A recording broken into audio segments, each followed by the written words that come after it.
gonna pull this up real quick. Okay, well, thank you for being here. We're having a couple of technical difficulties today, such as life in the Zoom world, but we're so happy to have everyone here. If anything seems choppy or if audio isn't coming through, feel free to pop something in the chat and we will keep an eye on that. Just keeping in mind there's a couple storm systems moving across the US today. So if there's any technical difficulties on your side, go ahead and send us a chat in the chat box and we will do our best. But today we're going to be talking about applying the Sweetgrass Method. We introduced this a couple weeks ago and we wanted to give some applied examples. So Mark and Allison will be guiding us through that today and we're so grateful that they're here. A little bit about our center. We're a national center, but we're housed at the University of Iowa. So that is where Teresa and I are joining you from today in Tama and Iowa City.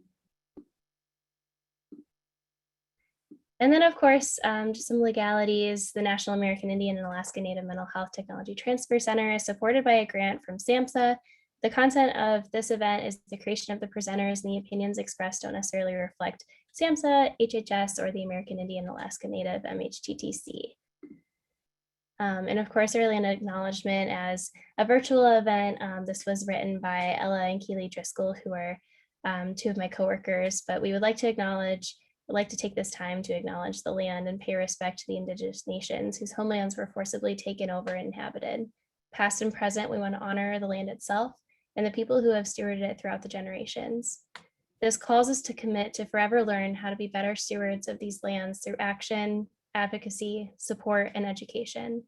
We acknowledge the painful history of genocide and forced occupation of Native American territories, and we respect the many diverse Indigenous people connected to this land on which we gather from time immemorial. While injustices are still being committed against Indigenous people on Turtle Island, today we say thank you to those that stand with Indigenous peoples and acknowledge that land reparations must be made to allow healing for our Indigenous peoples and to Mother Earth herself. So thank you to Ella, Keely, and Sean Bear who wrote that land acknowledgement for us. Okay, and I'll introduce my my boss, Teresa Brewington. So she's the program manager at MHTTC K through 12. So she's an enrolled member of the Coharie tribe and a descendant of the Lumbee tribe. She has a master's in educational leadership, a master's in business administration, and 36 credits towards a master's in counseling. So she directs our programming here at the center. They have a little storm moving through Tama today, so her internet is a bit choppy, but grateful that you're still joining us when you can. My name is Julia Bullwood. I'm a research associate here. So I just graduated with my master's in counseling and happy to be working in the summer with K through 12. A couple of housekeeping rules. We will be providing breaks throughout the presentation. Allison and Mark will be taking comments and questions at that time. So if you would just kind of hold on to that, or if you have to write it down, you're more than welcome to throw it in the chat and we'll address those as those breaks come along. Lots of different members and different audience members from across the US here. So we've got a diverse crowd. So keeping that in mind and being respectful in communication in the chat and when you unmute and speak verbally in the room. And then we also have a new program guide and a TIA request form online. So if you want any trainings or any assistance from our center, feel free to locate those at these links and we can put those in the chat as well, Abby, if you have those. And you can request assistance from us in that way. Good afternoon. I'm Dr. Allison Bays and I'm here with my husband. Dr. Mark Standing Bays. And we're going to be sharing a little bit about our strategies, our method called the Sweetgrass Method. And we chose to use the term weaving strategies because of the importance of the sweetgrass itself, strengthening as it's being braided, as it's being woven together. And just like our stories and our lives and our journeys, when they're woven together, they are also strengthened to help us have the best outcomes and the best life possible. I come from the Coahuiltecan Nation, also known as Mission Indians back home in Texas. And we are so glad to share a little bit about our story and our family and our history and how we've put together this method that Mark actually authored a few years back. And we've grown it and shaped it into applying it to education and psychotherapy settings as well. Again, thank you, each and every one of you, for being here. And I hope that this is an opportunity for motivation, for guidance, for opportunities, and working with Indigenous populations from an educational standpoint, educators, administrators, therapists. I am a Mohawk, Pawnee, and also Mission Indian descent, Wet'suwet'en people.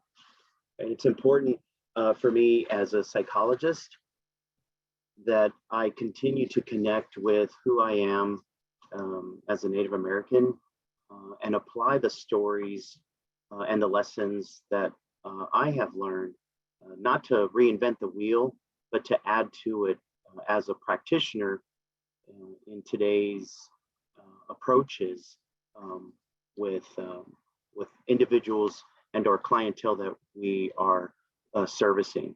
So this method incorporates and honors Indigenous ways and our stories and our traditions. And again, it's something that we are promoting as an approach that is culturally sensitive, culturally appropriate, and culturally responsive.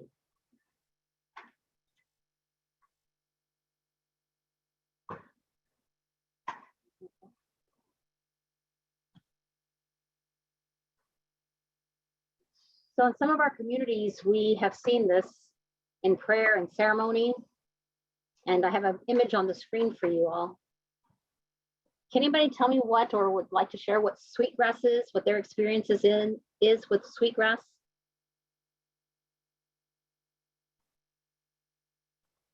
You can either post it in the chat or you can share it out loud.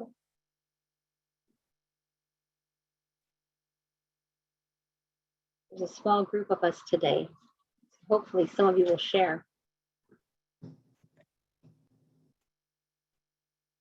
I know that we're.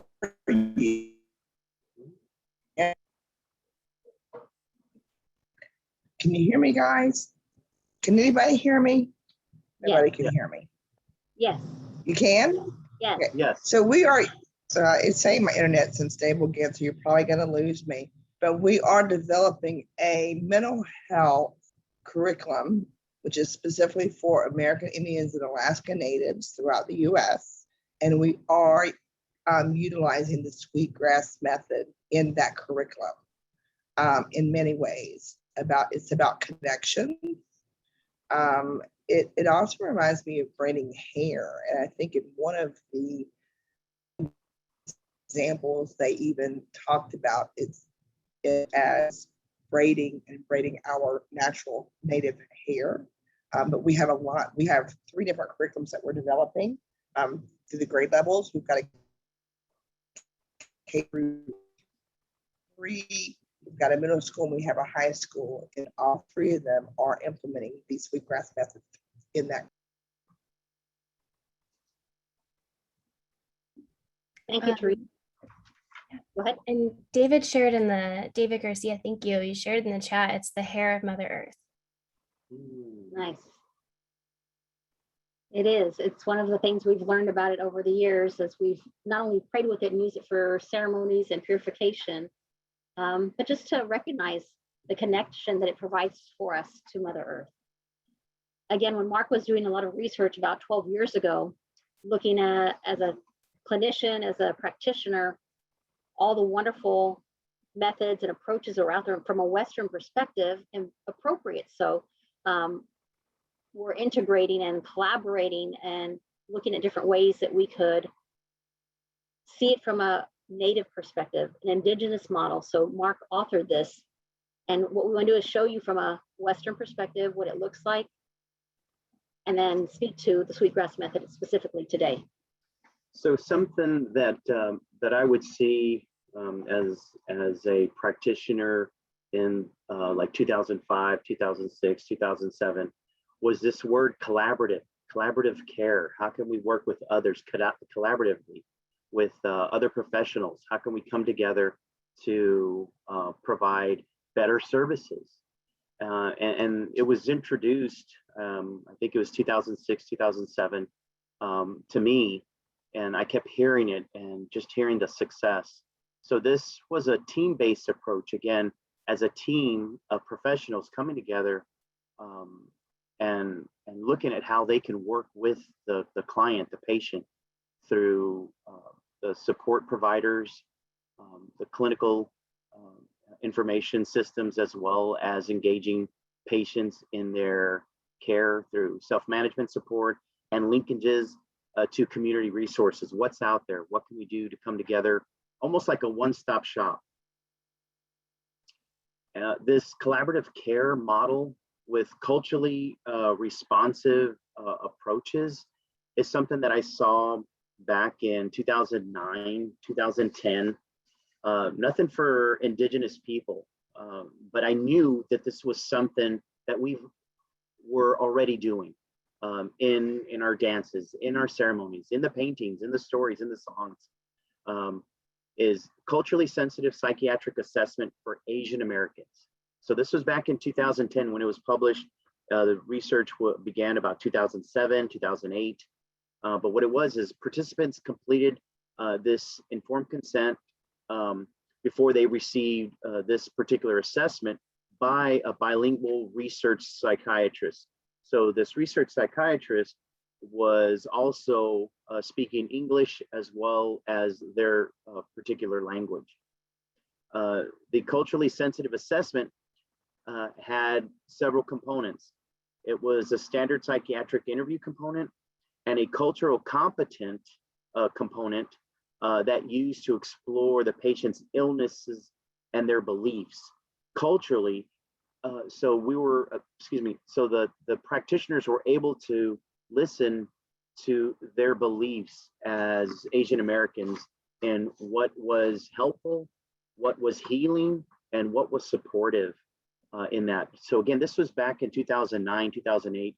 And I was just thinking, why don't we have anything like this for Native Americans, just trying to look at the research and incorporating this quote unquote collaborative care. And that was a big word.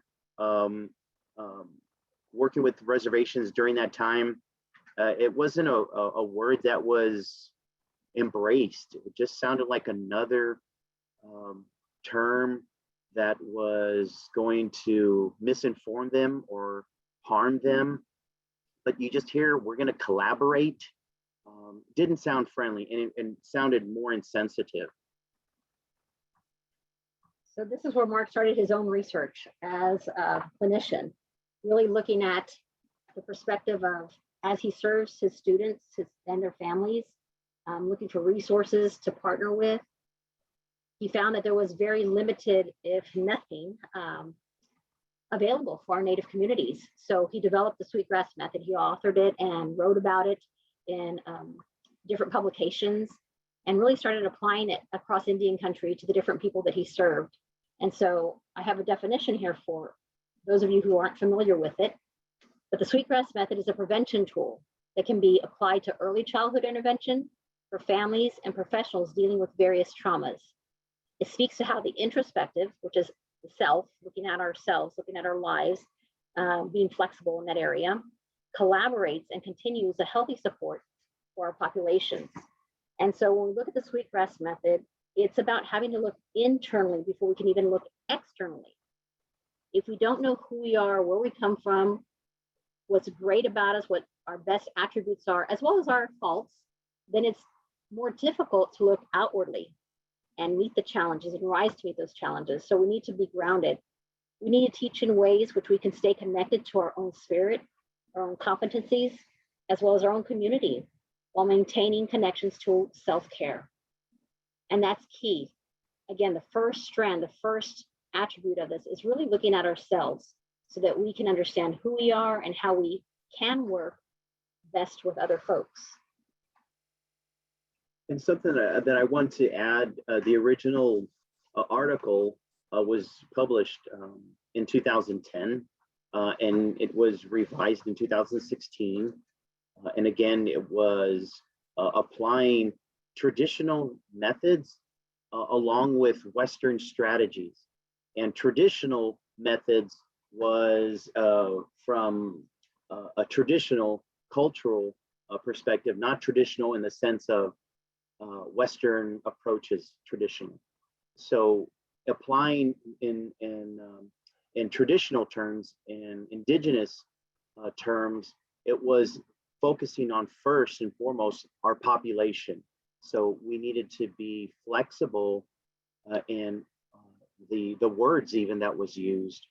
So I wanted to make sure that it was accepted and something that our indigenous people knew about, embraced, and understood. And it wasn't just about sweetgrass, as we had encountered with tribes throughout the United States and in Canada, and even in Mexico, and even in Australia. Not everybody uses the sweetgrass, the actual herb, the sweetgrass, but there are so many tribes, even in Africa, that have contacted us and the Aborigines on how many baskets they have woven. And so they understand the weaving, the importance of staying together, and we'll get into more of the actual application and definition of that as we continue the presentation. Are there any comments or questions, Julia, coming up in the chat? No, not right now. Any comments or questions before we move on?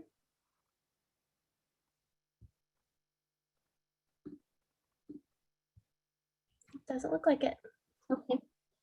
So as we take a closer look at the actual sweetgrass, the braiding of it that Teresa spoke of earlier, it's kind of like symbolic of how we braid our hair as people, and men and women alike.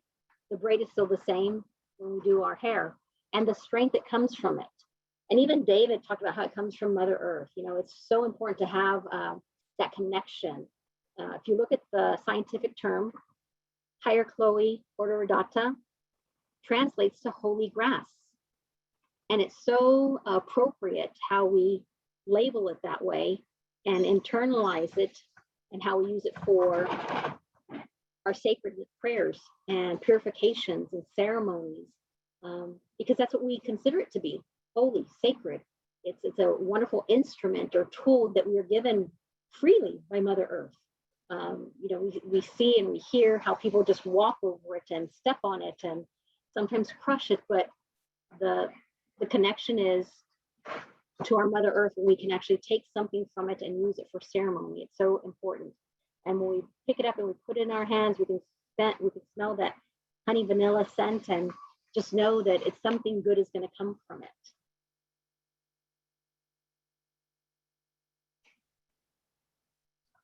Some of our relatives use this sweetgrass, this herb, for prayer during ceremonies, dancing. I know when we would go out for social gatherings, even at powwows, we would smudge ourselves. You know, we wore these eagle feathers that are very sacred, and just what we're doing and why we are dancing was important, and cleansing the air and purifying ourselves by smudging was very important, not to mention the ceremonial dances. But it was to honor individuals during as well as the rite of passage.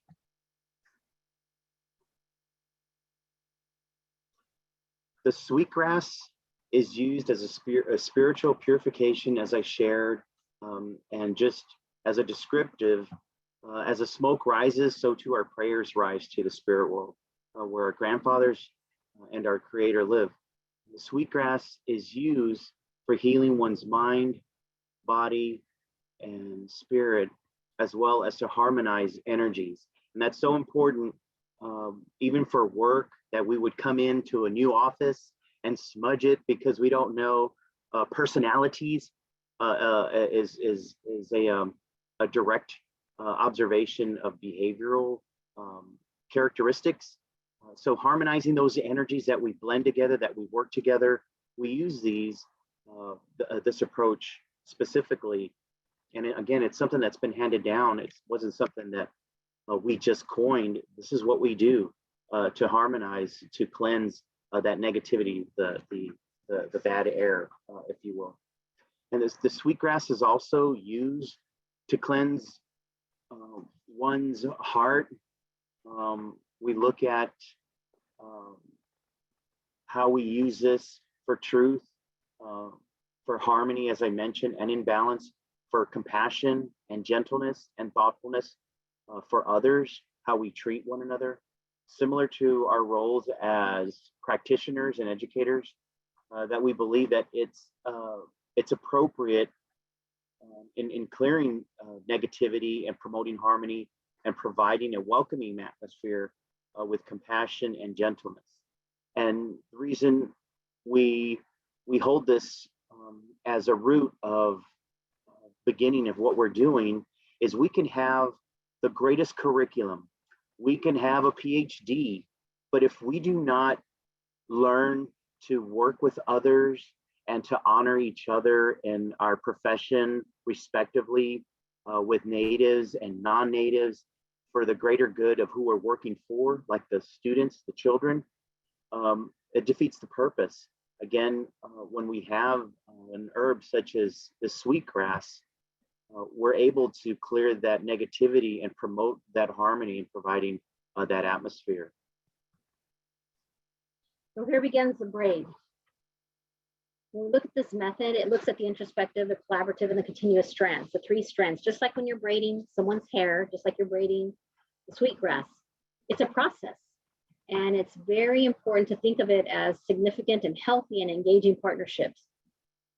And that's really key that we understand. It's not just about collaborating with others, but collaborating in a healthy environment. Because when we look at our children and our families, it's really important that we're providing not just quality services, but we're providing healthy quality services.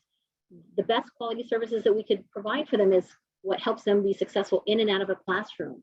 And when we engage in partnerships in the community, it's really important to find the appropriate resources that'll help our families and our children do well, flourish.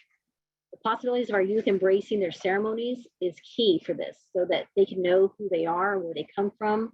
When our youth have that connection, they have a rootedness, and they learn to apply them in everyday life, in everyday situations, in and out of the classroom. It's so key that they understand who they are. When they figure that out, when they know who they are, when they know where they come from, they can be successful in all aspects of life with our support. I believe Teresa had mentioned this earlier, the braid. It reminds us of hair. And we have worked with tribes throughout the United States and in Canada, where there was a special connection to hair. Why we wear our hair the way we wear our hair, why we had long hair, why we would braid our hair. And I couldn't remember how many times I've said, this isn't a fashion statement. And even when we lose a family member, some of the tribes, they will cut their hair in a sign of mourning, that they are mourning that loss. So the braiding in there, the stories while our hair was being braided, and even the time where we would have those stories shared with us during the time of boarding schools when it was all cut off. Again, it wasn't a fashion statement, and just to imagine the trauma of those children were being forced to have their hair cut during that time was changing the identification of that person. So it does have a strong rooted connection. But specifically speaking about this herb and the braid, if you see the braids, and this is sweetgrass, and there's several braids that are bunched up together in this slide here. And if you notice within that braid, there's strands, and there's many strands. So the very first strand in this sweetgrass approach is the introspection. And we're going to discuss and go over each one of these in detail, exactly what that is. And then the second strand in a braid is the collaborative strand.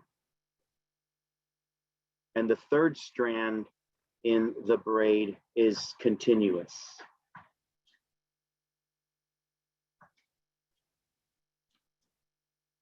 So as we look at the strands of the Sweetgrass Method, it's really important that we are able to understand the definition that Mark created when he authored this.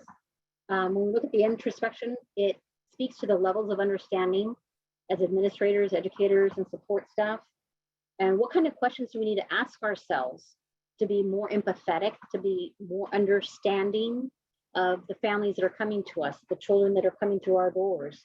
We can ask ourselves, do we understand the limits and levels of the people that we're working with and the children's issues themselves? Do you understand what parents and children are going through at home, their traumas and their stressors? So when we can actually take time to understand where everybody's coming from, then we can understand to create a plan of where to move forward. The second strand of the Sweetgrass Method is collaboration. Also, we call it communication or consultation. When we engage amongst ourselves as the staff, the direct staff who deal with the children, it could be teachers, counselors, principals, the lunchroom staff, different folks who come in contact with the children and their families daily, as well as local resources, because sometimes we know that what we offer at the school level needs to be supported, and we need to look outside what the school can offer. And so we also look for ways that we can recognize the best resources for our children, to partner with local resources and refer them out for extra help. And the last strand is continuity. It needs to be ongoing, not just a one-stop, here you go, here's the plan, figure it out for the family, but continually talk with the family, continually process with the family, go back and check on the family and the children to see where their needs are. Are they having successful outcomes in the classroom, socially, emotionally? We need to be able to empower them, and that requires ongoing support so we can help them learn in a very healthy and safe environment. And I mentioned, earlier that we want to provide them quality education, but we know that just using that word quality doesn't define whether it's good or bad. So that's where we as the educated professionals need to come in and say, we want to provide you with the best quality, the highest quality. And sometimes it takes a little bit of extra work to do that. And that's okay. That's our role. That's our responsibility. So these children and their families can continue to thrive in our classrooms as well as at home. And I wanted to just point out the last strand in the Braid, continuity, is so deep rooted in who we are as Indigenous people that we continue those relationships. And one of the stressors that I was dealing with early on was services that would come and go, non-native services, and we still see a lot of locums that come in, doctors, medical doctors, nurses, which is great. But the stress levels, specifically speaking in mental health, just the area where my area of expertise is the stress levels with so many families of having to retell their story to a different doctor, to a different therapist, to a different practitioner over and over. They come, they do their time, and they leave. In a relationship, connecting with others, for us as Indigenous people, it's all about our stories, where we come from, and our relationship. So continuity is critical, that we don't just try something, go, hey, that didn't work, okay, or the funding runs out and it's gone, like whatever happened. We see so many programs come into the reservations across the United States and in Canada, and then they leave. And the people are just getting ready to open up to them. Like, first, I don't even know you. And then you want to help everybody. And then you're trying to push stuff. So it's that the relationship with the Sweetgrass of, first, what is our purpose? Two, how are we going to be communicating? Is it going to be even culturally sensitive? Or am I just going to shove things down their throat? And if it doesn't work, I'm out of here. So those three areas are rooted traditionally in how we walk as professionals, and how we approach those that are going to be needing that support. This first strand I want to share a little bit more specifically about the first strand, how it brings understanding and clarity as professionals, that we are prepared in providing what we are going to be providing in different situations and strategies and or support as the professional. As a psychologist going from different tribes throughout the United States, I need to make sure that I am in check of where I am going, who I am servicing, who I am working with, what are the cultural norms and sensitivities.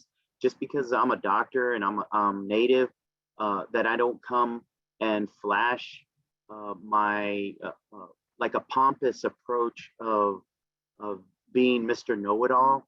Again, it's checking myself. What do I know? What do I need to know? Who are the people that I need to connect with, and so forth. The collaborative strand is, again, as Allison had mentioned, the partnerships, the communications that's imperative with our family members that we're working with and or communities are key for our students' success. If we want to make sure that we are going to be providing information for our parents, for the student success, that we have that collaboration. It's not a one-way street of dictation of, I'm going to tell you what you need. I'm educated, you're not.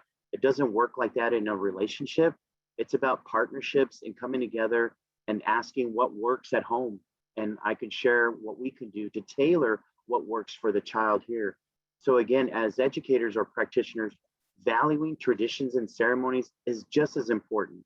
If we don't know their ceremonies and or traditions, it's imperative that we understand even days when they're not there for ceremonies, how many days they're gone. I can't remember how many non-native teachers that were insensitive, not intentionally, but because kids were missing so many days for funerals and our ceremonies. Like, can't they just have a funeral like all of us, where you can go and do a visitation for an hour and come back? Can't they just have a ceremony where it's on the Saturday morning and then come back so they don't miss any school? So us to have those sensitivities, to collaborate, to communicate is important with others, so we know who we're working with and how we can make sure that there's success in the end of the of their journey. So the three reasons why collaboration with community people are a must is because with a community, it's important that we have partnerships with others out in the community to help us help their community by helping the children, right? It's all about how we help one another. It's trust and respect of the culture and the ceremony, as mentioned, validating traditional teachings and morals, leadership, and respect of life. I felt the more that I incorporated traditional practitioners and healers into a goal in treatment, I found more success and outcomes by incorporating what will work with that individual, by incorporating those understandings from the traditional practitioners. Also, collaborating with the elders in the community, acknowledging the wealth of healing of what works in their community and what doesn't work is critical. Oh, excuse me. And the continuous strand, as I was sharing earlier, is so important, because it's just saying what it is saying, is that we continue, that we don't give up, that we continue to provide those services. Just as educators start the first day, first week, first month where they want to give up and like, oh, heck no, I can't deal with these kids in here, I am out. Well, they may feel like that, but they have a wealth of knowledge and strategies so they can look at what they can provide for the students so they can be successful. I did want to just stop there and just ask if anybody has any questions so far before we continue. Comments? Or even? comments. We can't see. Yeah, I Can you see. hear me okay? Go ahead, Julia. Okay. Sure. You're Oh, good. I see quite a few comments in the chat box. So if anyone would want to kind of bring that in verbally or expand on anything that you've said, there's some really insightful things there. If we close. Maybe if you could read a few out, Julie, because we can't see them on our screen. Is that possible? Sure. Yeah. So we've had a comment in Alaska. We begin ceremonies using sage for cleansing away negative, and there are a lot of other like alternatives to sweetgrass. It sounds like in different communities. Yes. Something that you've seen before. Yes. That's very similar. We have sage, we have sweetgrass, we have tobacco, and we have cedar. So we have those herbs that our relatives use in the 4 directions, and we empower our relatives to continue to use those herbs to help heal, and work with them for the community and or the families that they're working with. Yes, absolutely. And then Rosemary shared that they've been a behavioral health aide and substance use counselor. I might butcher the pronunciation here, but on islands in Alaska, they see that a lot where there isn't continuity for people regarding services. Sorry, I should have said that for you. It's Aleutian okay. Pribilof Islands Association. Yeah, the Aleutian Pribilof Islands is out in the Bering Sea. So thank you for reading those. Very powerful information here. I really appreciate your sharing your knowledge to us. Thank you. Yeah, thanks for being here. Would you want to say more about the continuity for services, like where they hit bumpy points or where that kind of gets disconnected? Well, it's hard to get people to staff, locum staff to these villages, because these villages are, you have to fly in. You can't really take, a boat because the Bering Sea is pretty treacherous to cross, but it's mainly using small float planes, things like that. But the weather is very unpredictable. So we have lots of storms, the planes get, they can't fly for sometimes 2 to 3 weeks to a month. So there's a lot of challenges in these small places. And so a lot of people who are from the outside do not want to live in these small villages, which, the smallest village that we have that I work with is Nikolsky, and they have 17 people. And, they're out in the middle of, these islands, and, there's not a whole lot of resources for them. So it's really hard to get people to, continue just to live there and to stay there. And, but there's several islands that, that I work with and travel to.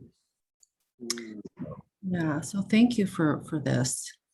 You're welcome, Rosemary. We can understand exactly what you're talking about. A few years ago, Mark and I had a chance to go to Nome, Alaska, to give a presentation, a 2-day training actually, with some folks out there. And so, just like you said, it's not the largest place, but it was the biggest place for them to fly folks into on the little planes. And several folks made it, and some folks didn't make it to the training because of whatever was going on in their community, whether they had that capability or not. So I understand exactly what you're sharing with us right now. Thank you. It's a good thing though that you're sticking it out and you're really trying to stay and provide the best services you can. So thank you for the work that you do. Any other comments? A question that came up is where to find sweetgrass. Like physically find sweetgrass? You can go online, and there's a store called Crazy Crow, And then another, if you call it Crazy Crow, it's like a trading company and they sell Sweetgrass there. And then there's another one called Cool Runnings, like that movie Cool Runnings on the Navajo Nation. We know the person that owns it there, owns that store, and he just mails it to us. But I was so blessed to have had the opportunity in, let's see, where is, I'm trying to remember. We went to a field and we started harvesting some sweetgrass, and it didn't look anything like the pictures that I'm showing you. It looked so jacked up when I tried to braid it. So that's not my forte. I know how to braid a little, but it just didn't look really nice and tight and pretty. It was in Wyoming. But you could purchase it at Crazy Crow Trading Company and a place called Cool Runnings. Any other comments before we move forward? Can you hear me? Yes. So I heard you say that you did try to grow it. Oh, no. Okay. No, we harvested it. I was invited to go pull some sweetgrass in Wyoming, and it did not look like the sweetgrass that the photos that we're showing you, where the braid is nice and tight and uniformed. It just looked like I was braiding my own hair. It looked a little out of control, but it was still sweetgrass nonetheless. So when I burned it, it still did what it needed to do. Gotcha. Thank you for sharing.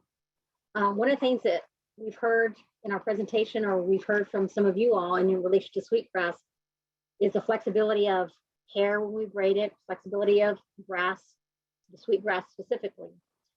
And what we want y'all to understand is, in regard to the Sweetgrass method, we developed it, Mark developed it as and offered it as a flexible framework for the services that we provide, whether it's in an early childhood setting with infrastructure and culture specifically to our communities that we serve, with our staff trainings, our community partners. I gave a list of like 6 different areas that we can think about how we utilize the flexible framework.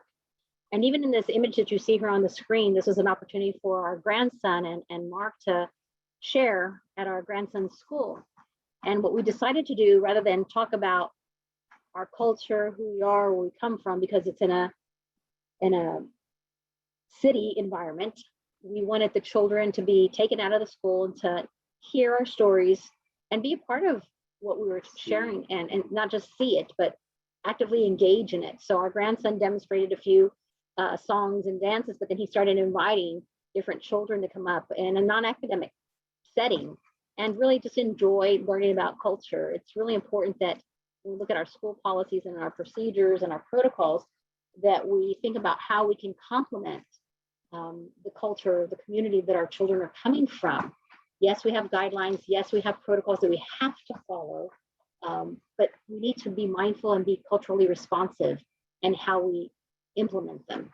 That is so key for us as professionals to be flexible in how we meet the needs of our children and their families. I like to confess that I am pretty much a type A person. I like things to go planned exactly how I want them to be. So I come up with a plan and I expect things to go like I wrote it down.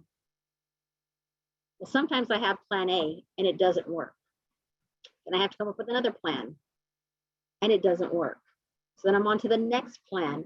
And sometimes that works, usually it does, but it's really important as professionals to be flexible in our approaches. And you can even look at today's session. At the beginning of our session, Teresa, you had some technical difficulties, and luckily Julia jumped right in and got the email from you and said, you know what, plan A didn't work, plan B is not working. Well, okay, here we go with the next plan. And she was able to provide the information that you needed us to hear, Teresa. So it's really important to think about how we are flexible as professionals and what we do with the people that we serve, our children and their families especially. And sometimes that means that we need to model a positive attitude to unexpected changes. I know that my face can tell you right away how I'm feeling, what I'm thinking, without even saying a word. So I need to be mindful as a professional in what I do and how I serve people. It's a model of positive attitude. If I want people to keep up a positive attitude when things aren't going the way we want them to, I want them to see, especially our children, that it's okay. And go to plan B, go to plan C. What's really important with our young people is that we offer choices that we can live with. And I remember this is one of the first things I ever learned when I was taking elementary education courses on undergraduate school, is that when you're working with children, you decide what you're comfortable with for them to do in a classroom setting or in the playground. And you give them the choices that you want them to select from. So you're empowering them to make a decision, to make a choice, but they are one or two or three choices that you've already decided that they can choose from. So that's really key, to be flexible, is to offer some choices that you can live with. Look at things in a different way. Look at a challenge with a new lens. I mentioned at the beginning that I like to think I have a plan and it's going to go exactly as I want it to go. But sometimes I need to change how I'm looking at things. And especially when I hit a bump in the road and come across a challenge, how do I look at things with a different lens, with a new lens, so I can see it from someone else's perspective and not just my perspective? When we look at the sweetgrass, we need to remember that it's very flexible and it bends in all directions when it's stepped on, when it's pulled from Mother Earth and we're getting ready to shape it and move it. It easily bends. It's very flexible. And so that's key for us as well, to be flexible in how we share and how we service the people that we work with. Just kind of think about when we have coworkers that could be a little disrespectful or be inappropriate at times where they are not professional, and may shoot down a comment that you may have or ideas. That flexibility of that sweetgrass is a wonderful model for us.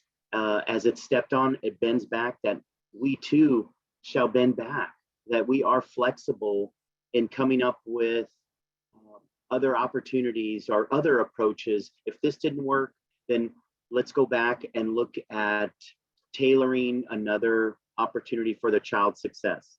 My wife says plan A didn't work, plan B didn't work, plan C didn't work. What I'd like to say is there's 26 letters in the alphabet. So if plan C doesn't work, look for a plan D. If you look in each of the strands of the braid, or each of the braids, there are many strands. So if we're flexible, we come with that understanding that if this doesn't work, let's come back to the drawing board and say, this is what we need to do. I'm not sure how many psychologists that I've worked with around Indian country that were saying, I've done everything and this just is not working. It's not me, it's them, kind of thing, where these practitioners were not going to do home visits because that was not the norm. I have my office, you come here where I am, you see me. And things have been changing dramatically pre-pandemic, where it just wasn't happening. And again, this cultural approach meant that we have that flexibility, that we build those community relationships, communication, that we meet where they're comfortable, that we meet where they're at. So if plan C or D or E doesn't work, if there's still 26 letters or 25 letters, 24 letters, 23 letters that we can still look at in areas of approaches. I think what's key with our community that we serve is that adaptability is the simplest secret of survival. Look at all of the challenges that our people have come up over the years, hundreds of years. With colonization and every other issue that's addressed us or hit us, we continue to adapt, we continue to be flexible, we continue to rise to meet the occasion, we continue to be resilient. And that's how we've survived all these years, and that's how we'll continue to survive. And if we can impart that onto our children and their families, we might come up with a plan to work with our families and their children, but it may not work. So how do we change it, modify it, try something different? to work with these kids because we want them to be their best selves. We want them to have the most success. So being flexible is key to helping them reach that success. Some examples that I want to give specifically, how we've applied this in the schools on Indian country. And then we're going to stop after this slide to see if anyone has any questions. But I'm going to minimize where the pictures are so I could see. So the Sweetgrass Method in schools. As educators begin to understand the Sweetgrass Method with an introspective strand, which again begins with ourselves as professionals, knowing who we are and our limitations, our sensitivities, what's sensitive, developing tools to understand the culture. What am I doing to better understand the population that I'm servicing is so critical. Again, there's so many that come with their own frame of thinking, their own biases, and try to hit the ground running with an approach that is not culturally sensitive, an approach that is not culturally responsive. And we begin to see breakdown after breakdown when professionals come with their own frame of thinking.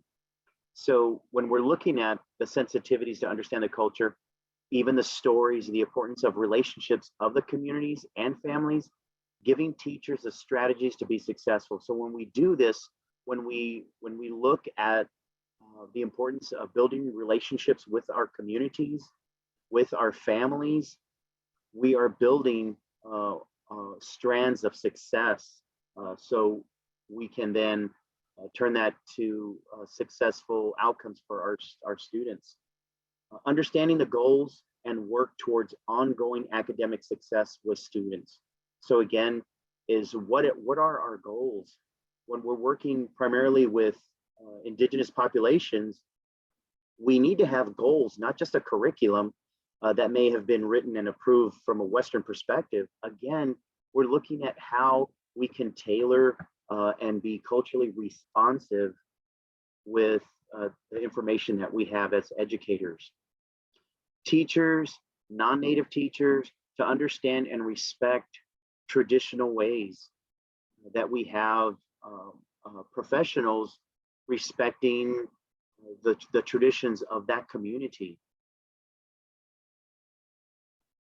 The National Education Association on Focus, the study says that culturally responsive educators must, I should have bolded that and capitalized that, teach students about empathy and compassion and establish social norms and rules that respect all students. And this is something that we both, Allison and I, encourage from the jump, from the beginning of school, that teachers have this on the first day and remind as needed, once a week, once every other week, once a month, that we have this incorporated.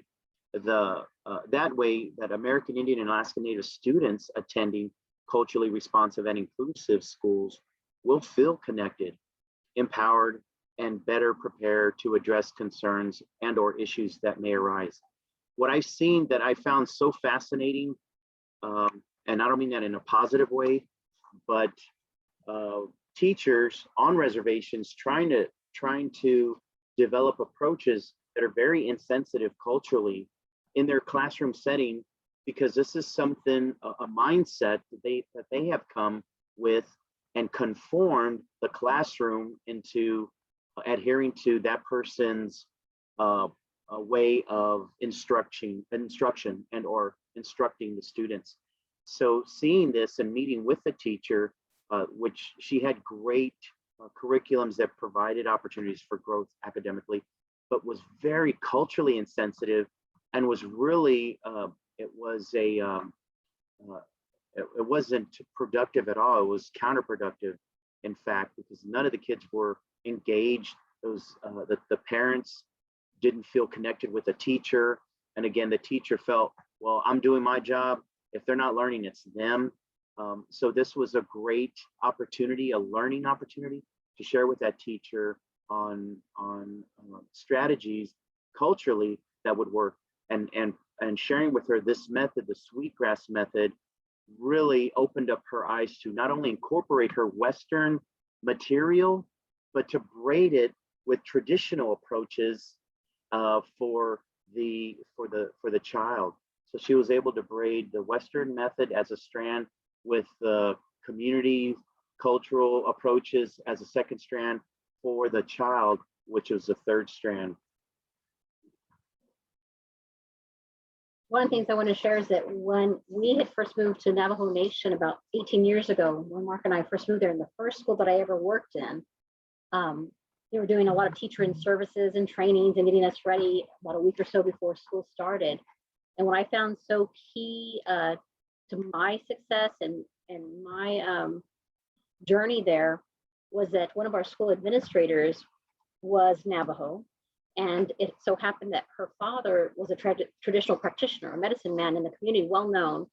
And so as a part of the teacher training, we spent one day at that family's community, and they talked to us about the culture of the Navajo, the culture of the people, not so much the language, because we couldn't really comprehend and understand it all in one day, but just to be sensitive to who we were serving in the school, the children, their families, who we were journeying with in the school, so that the students could be successful, so that we would respect traditional ways, so that if the children were out and about taking care of family time, family commitments, that we would be respectful of that. And so I feel that for me, that was very important in my journey there when we first started. I can't thank Jeanette enough, because that's what she did. She just said, this is so important to us for our students to be successful. It was a small school. And she said, we want to make sure that our children have people who are not just here to have a cross-cultural experience and be here as an outsider, a Belagana coming into the Navajo Nation to learn about us, but who understand us, who want to be a part of our community and learn who we are and respect and honor our traditions. So that's really key in my opinion. At this point, we want to go ahead and give a stop for any comments and or questions. Julie, are you seeing anything there on the chat? Yeah, just that we have to have teachers that are culturally sensitive. Teresa brought up place-based learning, meeting people where they are at, catering services, being flexible in that way. Just a lot of people agreeing, and it seems like a lot of people have experiences that maybe relate to the benefits of being flexible and meeting people where they're at. Mm-hmm. I think that's key. That's one of the things. Thank you for sharing that. Because like I said, the research that we've been doing based on what Mark initiated years ago is that we've been working on a curriculum to figure out how do we make this, as we said, Sweetgrass, most people across Indian country know what it is, have an idea, have heard the term, Mother Earth's hair, as David shared, or whatever the concept of it is, or Rosemary shared about sage. But we want to be able to share and come across that we see such a wealth of information that comes from our traditions, our culture, our people, that we can actually come up with our own ideas. We don't have to look to the CCMs from the collaborative model or anything else like that. We can learn from Western education, but it's really key to Mark and I that we develop and work on ideas from our own perspectives as Indigenous people, so that our people are served in the best way possible. And so when I hear Rosemary's story, anybody else's story of how they're trying to make it work in a rural community or in a on the reservation or in the settlement, it's really important that we look at who we are servicing, who are we with on the journey there, what works really well from the tradition and the culture, and how can we apply that to a methodology that makes sense so that our children are most successful in and out of the classroom. What I'd like to share in hopes to empower all of you that are with us today is the difference between cultural sensitivity and cultural responsiveness. And the Sweetgrass Method is all about cultural responsiveness. The sensitivity stops at just being sensitive culturally. Don't say, don't offend, we stop there, right? And the word respond is a verb, it's an action where we're culturally responding. Okay, so if this is sensitive, we won't do this. How do we respond appropriately? That's cultural. That's cultural responsiveness. So the Sweetgrass Method is a motivational instrument, a tool to empower us as Indigenous people, that's written by Indigenous people for Indigenous people. Initially was just focusing on our people, but we're looking at the reality of so many professionals, good professionals that are non-native. How do we reach where it's sensitive, where it's understandable for non-native professionals to work with the Indigenous populations? So it being this approach that we are looking at and that we're sharing with you is culturally responsive. So that responsiveness, the response of the professional, the responsibility of doing what's right culturally. So when we talk about that, this approach is about having that responsibility to do what's right culturally for that tribe, for that family, for that individual. So these strands are very important that we weave, that we just don't use one, but that we use them both. And they weave and they come together to piggyback off one another. And again, the flexibility is critical. And strengthen, yes. One of the other things that we were asked to share today is how will we apply this in a case scenario if there was something going on in the school setting. And one of the presentations we gave a few weeks ago was all about prevention and intervention for bullying. So we thought we'd take that topic and see how we would apply the Sweetgrass Method. And I like this picture here because it is so native. We're so vain. We love to look in the picture. We love to look in the mirror. We love to take selfies. But it's something that I know that is very important that we look at in how we begin with ourselves. And that was a joke, by the way, that we're vain. But I do know a lot of people that love to look in the mirror. The introspective self, the work on self, on us as professionals, even getting our credentials to make sure that we are the most effective practitioner to help our people is something that I knew I needed to be, and I knew I needed to learn and to study to get in order to be in a position where I can provide mental health services and or provide research in that area.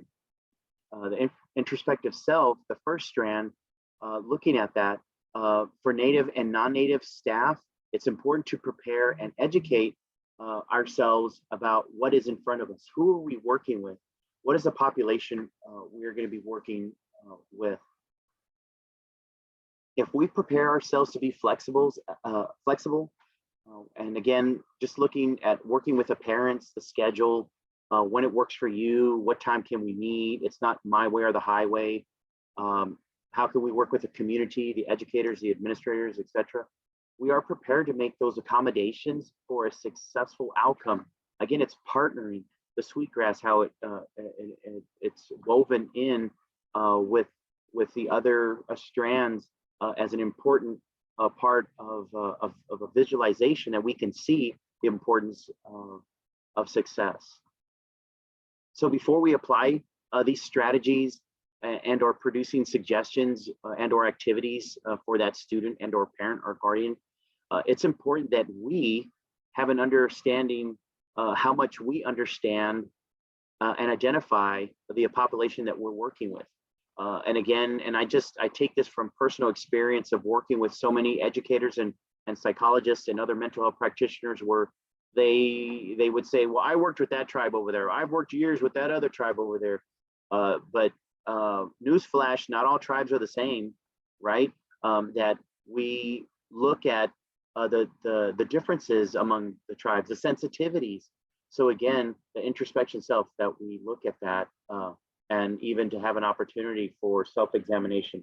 And one of the things that I would always remember sharing when we would present live, is if we fail to prepare ourselves, what we are doing, our classroom, then we prepare to fail. So we take time to look at what's important, what we need to do to be successful. So preparation is for self, what we need to do is critical. If you look at the second strand and applying the Sweetgrass method to bullying, it's really creating those partnerships from the parents and the community.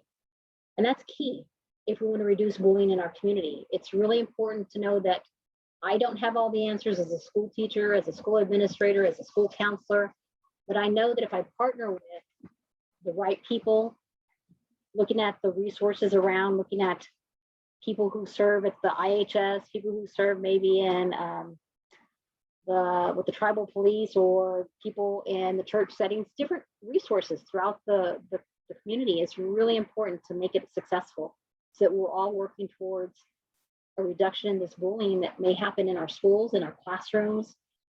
We can't do it by ourselves. We can work collaboratively with our parents and the families and the other teachers. You know, we're not the only one seeing what goes on in a classroom setting. We're not the only one that sees what's going on in the school building. There may be 2, 3, 5 other teachers who are observing the exact same behavior happening. So together, you can work, we can work, so that it provides a better, safer, healthier environment for our children.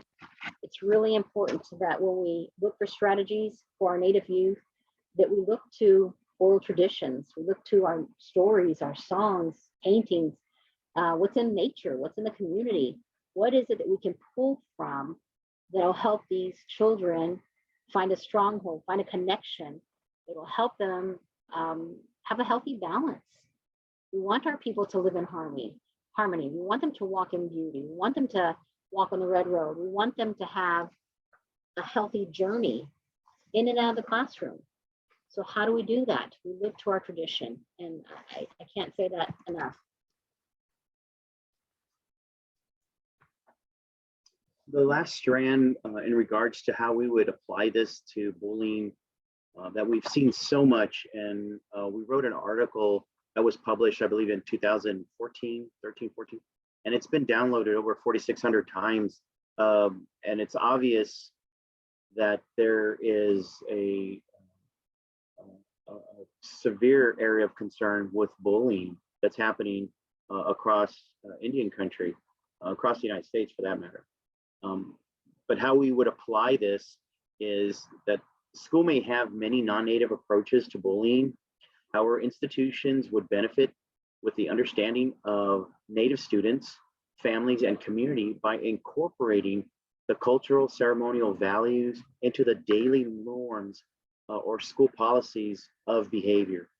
And where we came up with this approach was a traditional practitioner just visiting on what would help, and their never-ending plea of never forget where you come from, incorporate those teachings, never forget those songs, their stories and the paintings that have all the answers. And yet we're looking at all these curriculums that have been on the shelf, and there's a lot of dust in there.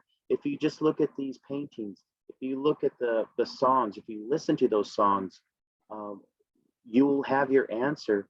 So we kept hearing our traditional practitioners saying, you don't have to reinvent the wheel.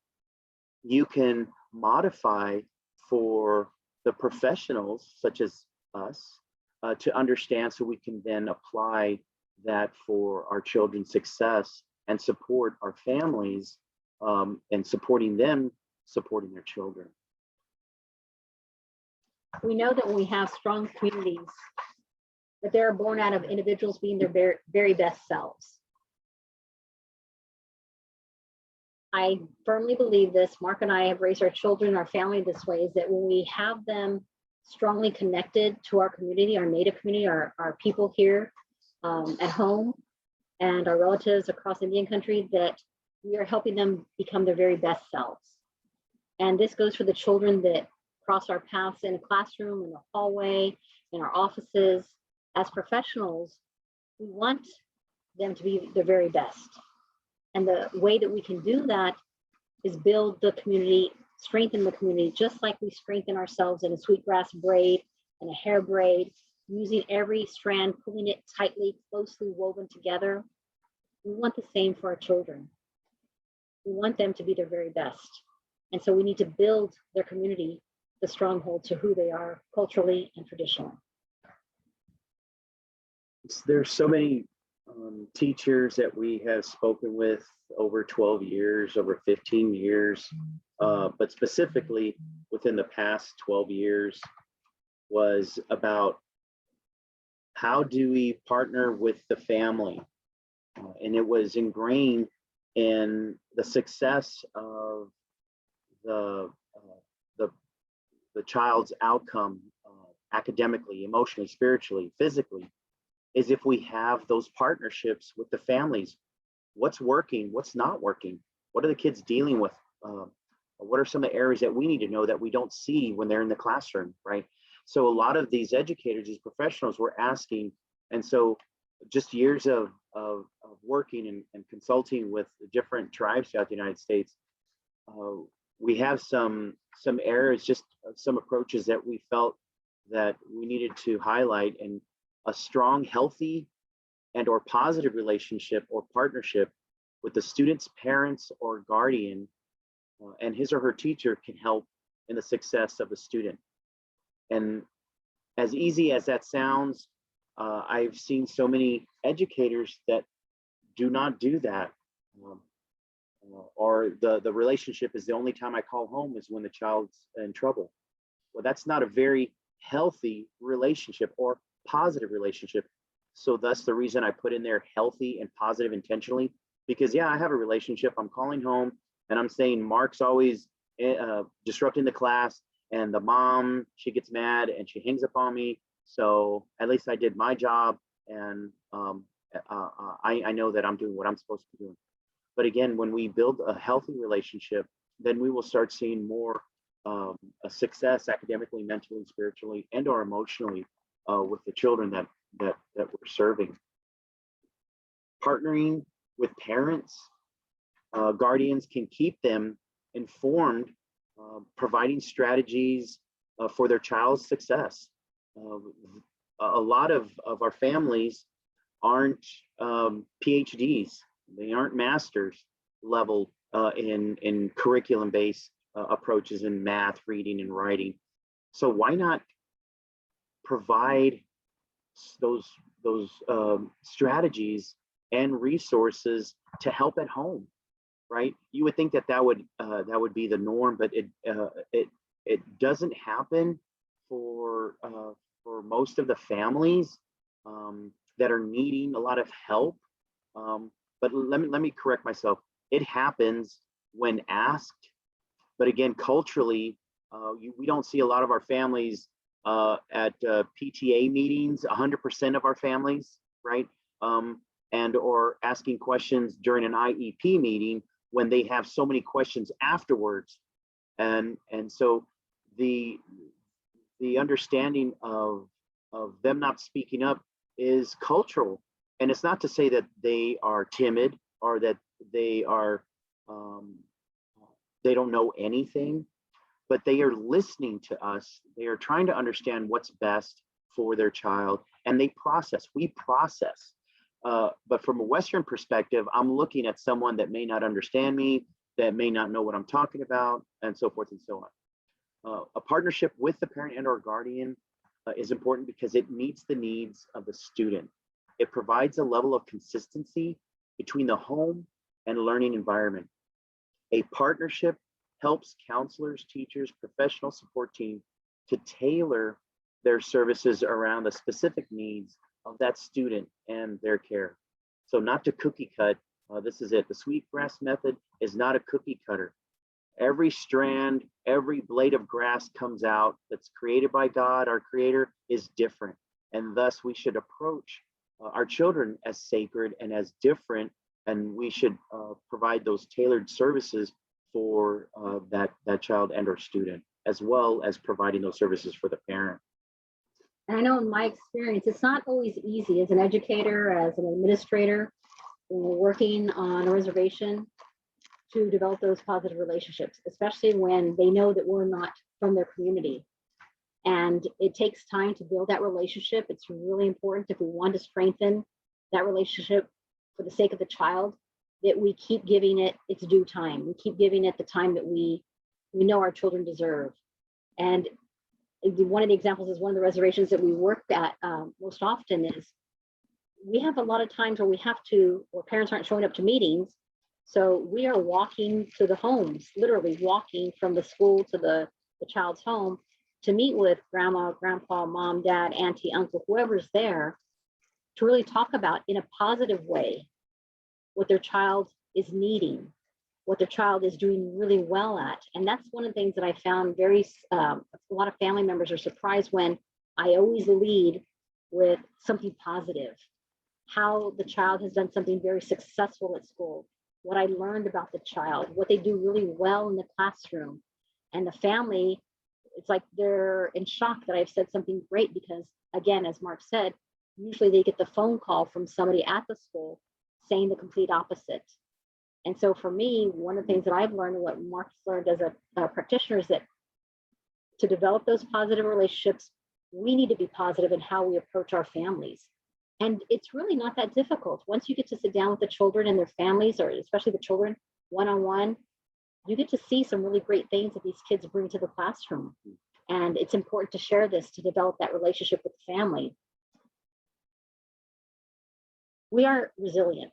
That's our bottom line. And we know that throughout the course of time, we continue to show our resiliency. We have been able to come up against all kinds of challenges and still be here. We're still standing, we're still learning, we're still growing, and we're still being strengthened by our traditions. When we look at the definition of what resiliency is, I have one here on the screen for you. It's a dynamic process that enables the individual to respond or adapt under adverse situations. If you look at Rosemary's situation up in Alaska, or David's situation where he's at, or Teresa's situation where she's at, look at your own community, where you come from. We've all had to learn, our people have had to learn how to adapt under adverse situations. And our youth have shared this with us. When they know who they are, they have better self-esteem, better self-confidence. They have a sense of self-efficacy, which means that they believe in their own abilities to affect their own lives. They've become empowered. They have a range of social problem-solving approaches. And it's really key to our young people that they have at least one significant adult. It can be a family member, it can be someone at the school that can help them see the good in themselves, that they know that they can turn to, because that gives them the opportunity to have an external support system. So they can be successful when we apply the Sweetgrass Method. When we use all three strands, we teach our children to become resilient in and out of the classroom.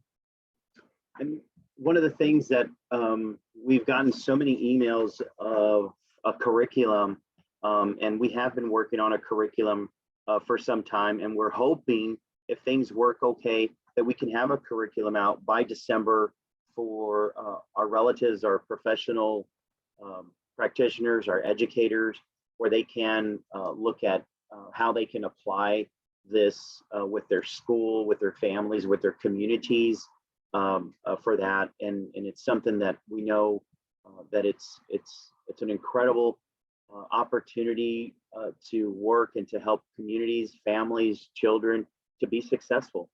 So we are in it to win it, and looking at the obligations that we have as not only as professionals, but as Indigenous people of helping our people succeed.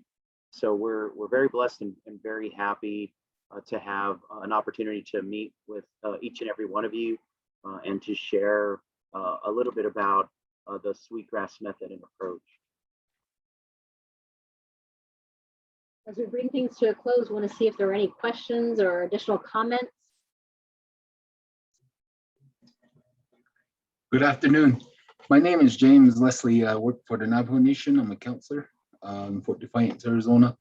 And, you know, I appreciate your presentation. And, you know, we do a lot of collaboration and networking in the area with one of our teams, the crisis response team, as well as a couple of our other initiatives like domestic violence. And, you know, just kind of hearing what you guys are saying. And it just, I don't really have a question, but more of a comment, because our challenges have been, I guess, what you would refer to as your weaving of the strands of the sweetgrass, and, you know, of people.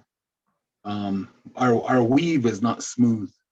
We've always had people resistant or critical, or you know, the not all stakeholders at the table. So, you know, I really appreciate like what you guys are, you know, trying to or the model that the method you have developed.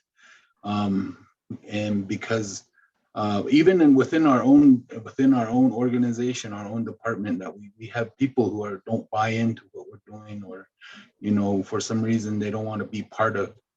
But I just wanted to say that, like, when you were talking, I was just thinking about, wow, you guys probably, there's a lot of challenges to what you guys are doing, especially with the teachers and the parents and the students, you know. So thank you for your work. Thank you, James, for your words. And just on your picture page, that we could see that beautiful basket and how it's woven, and taking examples of the articulation, the time that it took to do that, to weave the design. There's stories in that, right? And we look at us as practitioners, how we need to be patient in the outcome, how we need to tighten up in some of the areas to understand, to be just as flexible, like those woven baskets there on Navajo land. It comes in and out, up and down, that we too as professionals can have, and to be that same example with other professionals, with our parents, with the students. And the stories are there in our traditions and in our baskets. So thank you. Yeah, James. Hi, everybody. Can you hear me now? Yes. Okay, good. I'm sorry I wasn't able to be there today, but I am having some difficulties. But I did just notice that we have someone on here that I wanted to recognize, Melanie Redburn. Can you hear me? Because I'm going to put you on the spot. Melody? Hello, yes, I can hear you. Hi. I wanted you to introduce yourself, and I'm glad that you're here today because I did send our consultants this session today, because we are putting it in our curriculum that we are developing right now. And Melody is part of building that curriculum. So Melanie, do you have any words to say? Sure. Hello, everyone. Thanks, Teresa. So basically, we're really excited about this initiative that as consultants we've been working on and supporting Teresa's team with. And just basically, it's for, we're calling it, right now, it's tentatively called a Native Lens curriculum, but basically, developing a resource that is comprehensive but focused on how schools and school staff and paraprofessionals in schools can really incorporate Indigenous perspectives and Indigenous ways of knowing, coming from a trauma responsive lens and a culturally responsive lens. So really supporting our tribal students and their families, and really giving school staff the tools to be able to support students in different areas, such as empowering students to embrace their cultural identity, and also empowering them with different strategies to support their different mental health and behavioral health, and just really thinking from a comprehensive, culturally responsive lens. So it's been really exciting to be on that work group, and we're very excited to, whenever it comes time to finalize all of those modules and get those out and release to everyone, hopefully you'll all be interested in seeing that. Yes, definitely. Thank you, Melody. As always, I wanted to make sure that we recognize her because she is doing a lot of work for us. And as I said, we are using the Sweetgrass Method in this curriculum. So I did invite her personally to be on here today. I think we have run over time once again. Julia, thank you once again for being my number 2 person and filling in at the last minute. Truly appreciate it. Guys, you've done a fantastic job once again. I appreciate all the work that you're doing in Native communities, and we will definitely be reaching out to you very, very soon. It's Friday, not very pretty here right now. Hopefully the day will get better, but I hope everyone enjoys their weekend. Be safe, and everybody will get a copy of today's presentation and PowerPoints. Aho. Have a great weekend, everybody. Thank you. Thank you.